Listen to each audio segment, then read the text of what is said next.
السلام علیکم اسٹوڈنٹس، آج آپ کے ساتھ لائف اینڈ لیونگ 2 کا 9واں لیکچر ہے اور پچھلی لیکچرز کے اندر ہم نے قائدین تحریک پاکستان کو ڈسکس کیا تھا،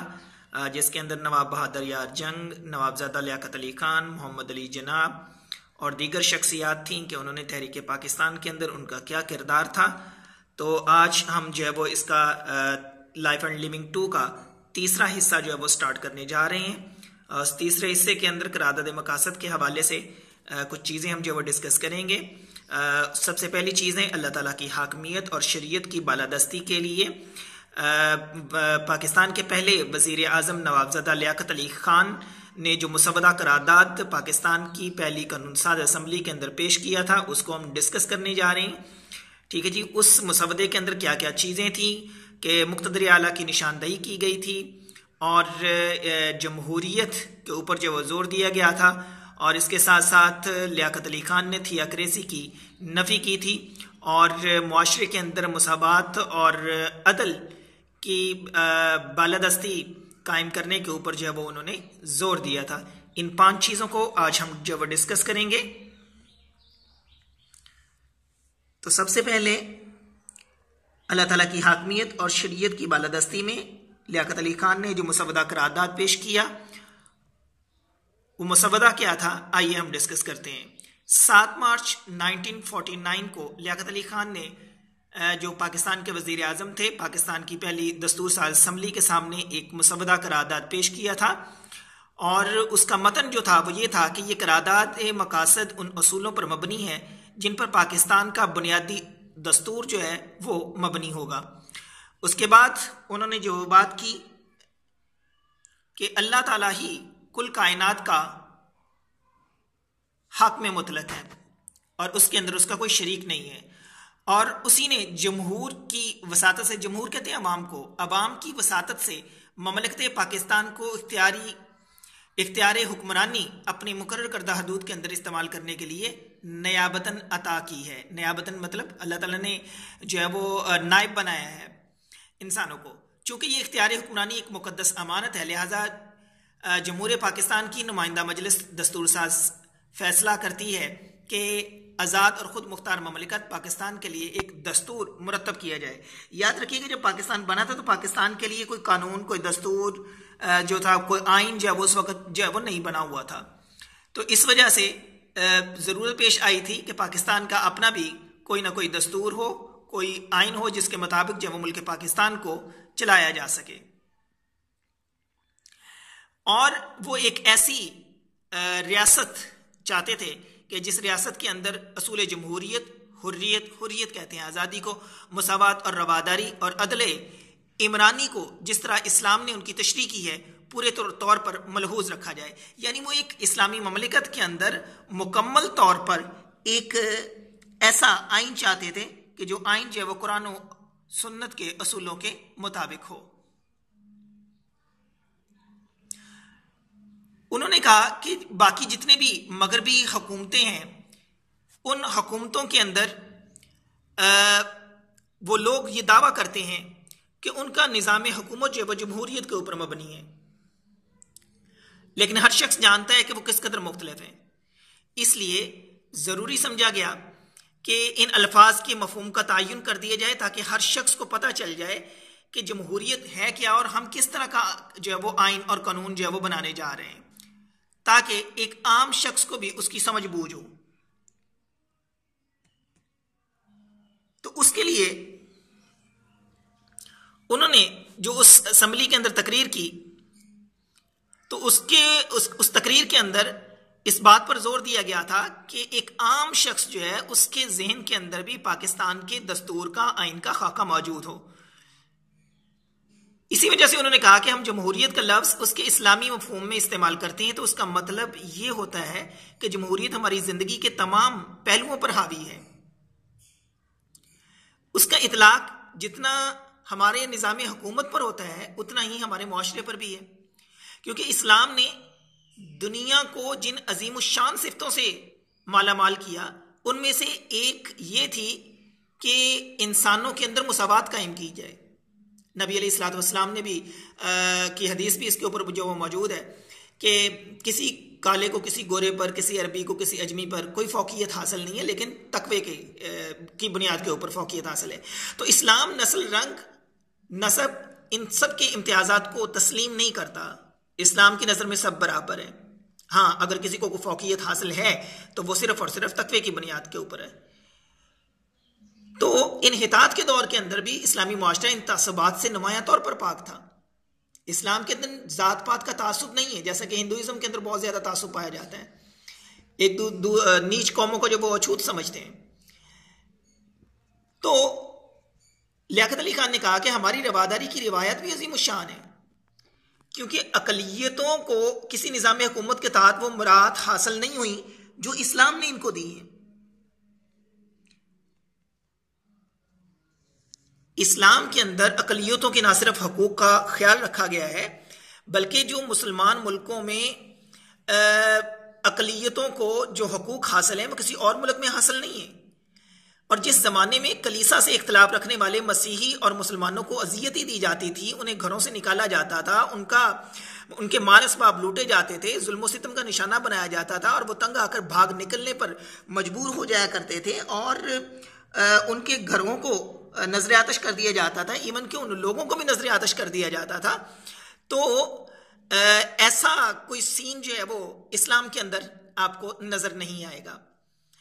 کہ اسلام کسی کو زندہ جلانے کا جو وہ درس دیتا ہو، کیونکہ تاریخ کا یہ مشہور واقعہ موجود ہے کہ جب سامیوں سے نفرت کی وجہ سے بہت سے یہودیوں کو یورپ کے مختلف ممالک سے نکال دیا گیا، تو ان کو سلطنت عثمانیہ نے پناہ دی تھی، اور یہ مسلمانوں کی رواداری کا، یہ مسلمانوں کی بردباری کا، یہ مسلمانوں کی محبت اور اثار کا، یہ مسلمانوں کی مساوات کا سب سے بڑا ثبوت ہے۔ اور یہ اسلام کے پرامن مذہب ہونے کا سب سے بڑا ثبوت ہے کہ دنیا میں کوئی اسلامی ملک ایسا نہیں ہے جہاں اقلیتیں کافی تعداد میں موجود نہ ہوں اور جہاں وہ اپنے مذہب اور ثقافت کو برقرار نہ رکھ سکتی ہوں۔ ہندوستان کے اندر جہاں کبھی مسلمانوں کو لامحدود اختیارات حاصل تھے، غیر مسلموں کا پاس اور لحاظ رکھا گیا اور ان کا ہمیشہ تحفظ کیا گیا۔ ایسا نہیں ہوا کہ اقلیتوں کے حقوق کو پامال کیا جاتا ہو، بلکہ انہیں نہ صرف تحفظ دیا گیا بلکہ پوری طرح سے ان کو مذہبی آزادی بھی وہاں پہ حاصل تھی، تاکہ وہ اپنے مذہب کے مطابق وہاں پہ آزادی سے اپنی مذہبی رسومات کو ادا کر سکیں۔ تو لیاقت علی خان کہتے ہیں کہ میں مسلمانوں ہی کی سرپرستی میں ہندوستان کی بہت ساری زبانوں کو فروغ حاصل ہوا۔ یہ لیاقت علی خان اسمبلی میں تقریر کرتے ہوئے کہتے ہیں کہ وہ کہتے ہیں بنگال سے باز آنے والے جو دوست ہیں ان کو بھی یہ یاد ہوگا کہ صرف مسلمان حکمرانوں کی حوصلہ افزائی ہی کا یہ نتیجہ تھا کہ سب سے پہلے ہندوؤں کی مقدس کتابوں کا ترجمہ سنسکرت سے بنگالی میں کیا گیا، اور یہ وہ رواداری ہے جس کا تصور اسلام نے پیش کیا ہے، جس میں اقلیتیں ذلت و رسوائی کی حالت میں نہیں رہتی بلکہ وہ پرامن اور باعزت طریقے سے اپنی زندگی بسر کرتی ہیں، اور پھر اس کے ساتھ ساتھ انہیں اپنی نظریات، اپنی ثقافت، اپنے کلچر، اپنے تمدن کو فروغ دینے کے مواقع بھی فراہم کیے جاتے ہیں تاکہ وہ پوری کی پوری قوم جو ہے وہ اپنی عظمت میں اضافہ کر سکیں۔ اور جہاں تک عدل عمرانی کا تعلق ہے تو وہ کہتے ہیں کہ اسلام اس میں امتیازی اضافہ کرتا ہے۔ اسلام وہ کہتے ہیں کہ ایک ایسے معاشرے کا حامی ہے جس میں عدل عمرانی کا تصور نہ خیرات پر مبنی ہے نہ تشدد پر مبنی ہے۔ اسلام جو عمرانی عدل قائم کرنا چاہتا ہے وہ ان بنیادی ضابطوں اور تصورات پر مبنی ہے جو انسان کی زندگی کو احتیاجی سے پاک رکھنے کے ضامن ہیں، جو دولت آزادی سے مالا مال کر دینے والے ہیں۔ یہی وجہ ہے کہ جمہوریت، آزادی، مساوات، رواداری اور عدل عمرانی کی ایسی تعریف کی گئی ہے جس کی وجہ سے ہمارے خیال کے مطابق ان الفاظ کے جو عام معنی ہیں عام معنی کی بنسبت زیادہ گہرے اور وسیع معنی اس کے اندر پیدا ہو جاتے ہیں۔ دوسری جو چیز تھی اس مسودے کے اندر، وہ اس بات پر زور دیا گیا تھا کہ مسلمان پاکستان کے اندر رہتے ہوئے ایک مکمل اسلامی زندگی کے لیے اپنے آپ کو تیار کریں، کیونکہ پاکستان اسلام کے نام پہ بنا تھا، تو اس میں اسلام نظر بھی آنا چاہیے۔ اس وجہ سے انہوں نے اس بات پہ زور دیا کہ مسلمانوں کو اس قابل بنایا جائے کہ انفرادی اور اجتماعی طور پر اپنی زندگی کو اسلامی تعلیمات کے مطابق جو قرآن اور سنت رسول کے اندر موجود ہے ترتیب دے سکیں، اور مسلمانوں کو اگر اس قابل بنایا جائے کہ وہ اپنی زندگی اپنے مذہب کی تعلیمات کے مطابق بنا لیں تو اس پر کسی غیر مسلم کو اعتراض نہیں ہونا چاہیے۔ یہ وہ خوبصورت باتیں تھیں جو اس مسودے کے اندر جو ہے وہ موجود تھیں اور وہ تاریخ کا حصہ بن گئی۔ دوسری اہم چیز جو ہے وہ اس کے اندر وہ ہے مقتدر اعلیٰ۔ انہوں نے اس بات پر زور دیا کہ ہم پاکستانی ہوتے ہوئے اس بات پر جو ہے وہ شرمندہ نہیں ہے کہ ہماری غالب اکثریت مسلمان ہے، اور ہمارا اعتقاد جو ہے وہ یہ ہے کہ ہم اپنے ایمان اور نسب العین پر قائم رہ کر دنیا کی فوز و فلاح میں حقیقی اضافہ کر سکیں۔ انہوں نے کہا ایک قرارداد کی تمہید میں صاف الفاظ کے اندر یہ تسلیم کیا گیا ہے کہ تمام اختیارات اور اقتدار کا ذات الہی کے تابع ہونا لازمی اور ضروری ہے، کیونکہ جو مغربی ممالک ہیں وہ خدا کی ذات کو اپنی سیاست سے، اپنی معاشرت سے، اپنی ذاتی زندگی سے الگ رکھتے ہیں۔ وہ مذہب کو جو ہے وہ ان چیزوں کے اندر دخل نہیں دینے دیتے، جبکہ یہاں اسلام نے ہمیں معاشرت بھی سکھائی ہے، سیاست بھی سکھائی ہے، معاشرتی نظام کیسے چلانا ہے وہ بھی بتایا ہے، اور ہم اپنی ذاتی زندگیوں سے یا اپنی معاشرت سے یا اپنی سیاست سے اسلام سے ہٹ کے نہیں چل سکتے۔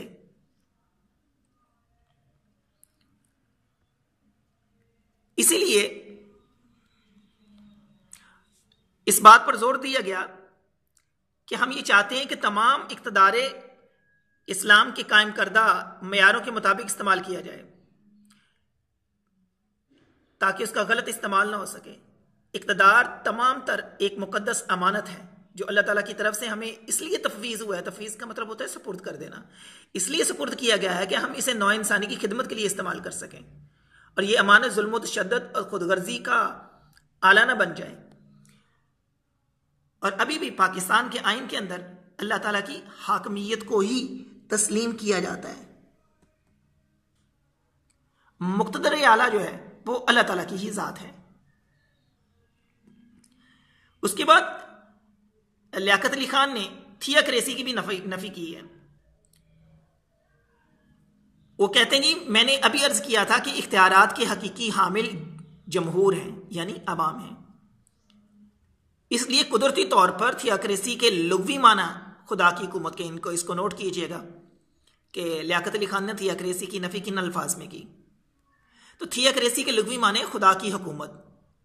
اگر اس اعتبار سے دیکھا جائے تو توکل کائنات کا نام تھیوکریسی ہے، لیکن اصطلاحاً تھیوکریسی کلیسائی حکومت کو کہتے ہیں، یعنی برگزیدہ پادریوں کی حکومت جو اس بنا پر اختیار رکھتے ہوں کہ وہ ایسے اہل تقدس کی طرف سے خاص طور پر مقرر کیے گئے ہیں جو اپنے مقام تقدس کے اعتبار سے ان حقوق کے دعوے دار ہیں۔ اور میں اس امر پر جتنا بھی زور دوں کم ہوگا کہ یہ تصور اسلام سے قطعاً بعید ہے۔ اسلام ملائیت یا کسی حکومت مشائخ کو تسلیم نہیں کرتا، اس لیے اسلام میں تھیوکریسی کا سوال ہی پیدا نہیں ہوتا۔ اور پھر انہوں نے وضاحت کرتے ہوئے کہا کہ اگر کوئی شخص اب بھی پاکستان کے نظام حکومت کے ضمن میں تھیوکریسی کا ذکر کرتا ہے تو وہ یا تو کسی شدید غلط فہمی کا شکار ہے یا شرارت سے ہمیں بدنام کرنے کی کوشش کر رہا ہے۔ اس کے بعد انہوں نے مساوات و عدل عمرانی کے اوپر زور دیا۔ انہوں نے کہا جی میں آپ کی توجہ اس طرف بھی مبذول کروانا چاہتا ہوں کہ قرارداد مقاصد میں جمہوریت، حریت، مساوات، رواداری اور عدل عمرانی کے اصولوں پر جو ہے وہ زور دیا گیا ہے، اس لیے انہوں نے اس کی صراحت کر دی۔ انہوں نے کہا جی ان اصولوں کی تشریح کو ملحوظ خاطر رکھا جائے جو ان الفاظ کی اسلام نے کی ہے، اور ان الفاظ کی صراحت جو ہے وہ قرآن پاک کے اندر موجود ہے، کیونکہ ہمارا آئین، ہمارا دستور جو ہے وہ اسلامی تعلیمات کے مطابق ہے، اور ہم چاہتے ہیں کہ اسلامی تعلیمات کے مطابق ہو اور انہی اصولوں اور قوانین کے مطابق مسلمان زندگی گزاریں جو قرآن مجید اور سنت رسول میں متعین ہیں. اور اس چیز کا انتظام کیا جائے کہ اقلیتیں آزادی کے ساتھ اپنے مذہبوں پر عقیدہ رکھ سکیں، ان پر عمل کر سکیں، اپنی ثقافت کو ترقی دے سکیں، جس کی روح سے وہ علاقے جو اب تک پاکستان میں داخلیے شامل ہو گئے ہیں اور ایسے دیگر علاقے جو آئندہ پاکستان میں داخلیے شامل ہو جائیں گے ایک وفاقیہ بنائیں جس کا ارکان مقرر کردہ حدود اربع اور متعینہ اختیارات کے متحد خود مختار ہوں،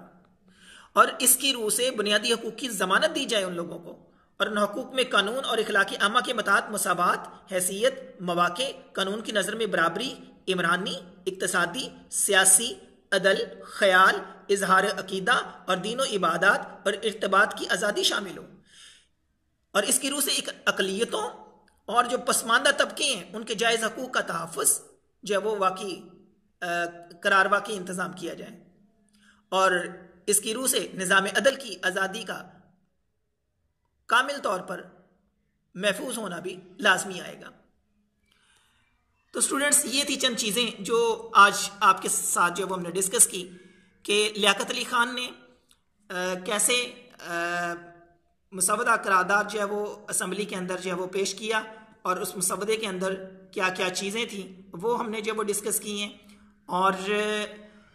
اس مسودہ قرارداد کے اندر مسلمانوں کی آنے والے وقت کے حوالے سے جو چیزیں تشکیل دی گئی ہیں، جو آئین تشکیل دینے جو وہ جا رہے تھے یا جس کا اظہار انہوں نے اس کے اندر کیا تھا، یہ وہ تمام چیزیں ہیں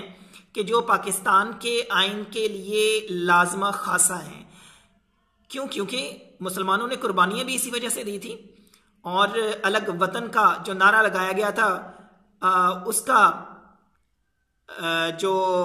مرکز اور منبع تھا وہ بھی یہی تھا، اور جن علماء نے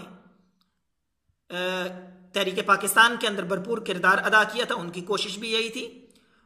اور بر صغیر کے جو عام مسلمان تھے وہ بھی یہی چاہتے تھے کہ ایک الگ اسلامی ریاست کا خطہ ہمیں حاصل ہو جائے جہاں ہم آزادانہ طور پر اپنی زندگیاں جو ہیں وہ اللہ اور اس کے رسول کے طریقوں کے مطابق گزار سکیں. اسی وجہ سے مسودہ قرارداد کے اندر مقتدر اعلیٰ کی نشاندہی بھی کی گئی، اور عوام کی جو پسند ناپسند ہے اس کو بھی سامنے رکھا گیا، اور جمہوریت کے اوپر جو زور دیا گیا، اور اسی وجہ سے تھیاکریسی کی بھی لیاقت علی خان نے نفی کی، اور معاشرے کے اندر عدل، انصاف، رواداری، بھائی چارہ، ان چیزوں کو فروغ دینے کے اوپر جو وہ انہوں نے زور دیا. آج کے لیے اتنا ہی، اجازت دیجیے، اللہ حافظ.